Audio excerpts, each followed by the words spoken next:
Good morning Dehradun. Hello, नमस्ते, सत श्री अकाल, केम छो, कंचे आप सभी. Welcome to 93.5 Radio FM. बजाते रहो. Today I, Riddhi, your host and host, is going to organize kids learning show on Radio FM. As you all know that today is World Radio Day, so I'm going to share some interesting facts about radio. और जब मौसम है सुहाना तो time नहीं है गवाना, तो सुन लेते हैं एक सुंदर सा गाना.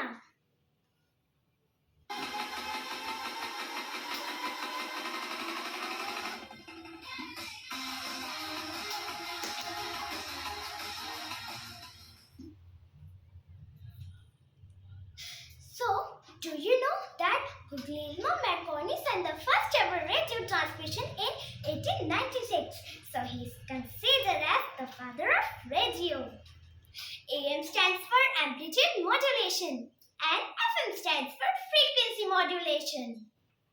13th February is celebrated to recognize radio as a powerful medium which brings people together from every corner of the globe. So friends, I hope you enjoyed this